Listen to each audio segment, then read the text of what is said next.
I told you about a trip that Linda and I made to California from Oregon, didn't I?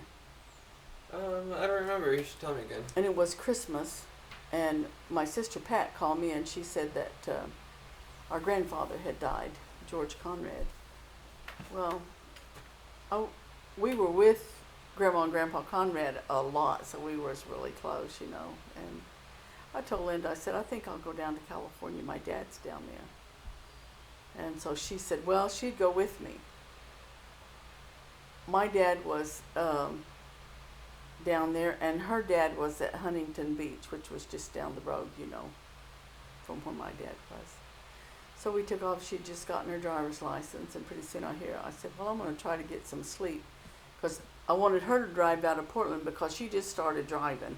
Uh-huh. And then, of course, you know, you go into the mountains, and I figured I could take it there. So I'm over there, and I'm just about half asleep, and I hear this thud, thud, thud. Linda, I think we got a flat. You need to pull over. What's flat? And I said, do you have a spare? What's a spare? So we got help, and we got back on the road. Away we went. And we go on. It got late in the evening, and I hear this grinding and grinding. And I thought, oh my God. So we pull over, and we're going really slow beside the side of the road, and it's really late. And I look up, and there's a lights up there. So I keep driving it really slow, and we got to that filling station, and there was a mechanic there that fixed it, the ball joint, not the ball joints, but the bearings. He had to fix the bearings on the front end of the car, but he did it. No. How many times would somebody be in a place at that hour, you know, anyway? Uh-huh. But anyway, they were, so we got on down there, and she went on to Huntington Beach. And she come back in a little while, and she said, I have to go home. And I said, you have to go home? And she said, yeah. Well, my dad didn't want her to stay. I thought that was weird, and it was awful of him, but it was really bad in the mountains. I knew that the snow was going to be, those things could be impassable. Your daddy was like a year old. Really? And he had just turned a year old. Dad had bought him a shirt. He was living in San Mateo, so he said, leave Brian with me, and then you take her home and come back if that's what you have to do, but I want you to take Brian across the mountain. So that kind of made sense, you know, because I didn't know. In that old car, you're taking a big chance. So, Yeah. but she just learned to drive. She don't know. I'm not going to send her off, you know, with her baby. And she was pregnant with her second baby. And so we left, and we got out there in the hills, and it said chains required, roads closed, snow was still coming down, and it was really, really bad. And we kept traveling, and I told her, I said, we can't afford to stop. I mean, I felt bad because we couldn't stop. If you stop, it's only going to get worse. And besides, we didn't have much money. So we just kept moving, and then I put a cardboard in the front close to the radiator, trying to get some heat in that car and get the windshield cleared.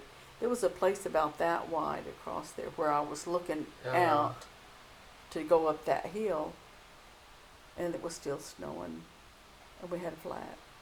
And I got out, and of course we're on a hill. I can't get the jack to stand up.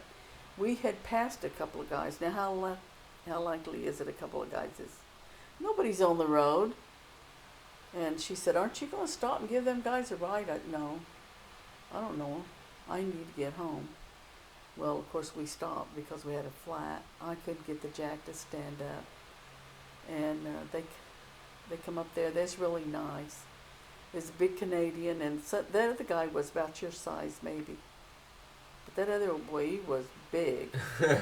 And he walked around there, and he picked up the side of that car, and I took that wheel off and put that spare on.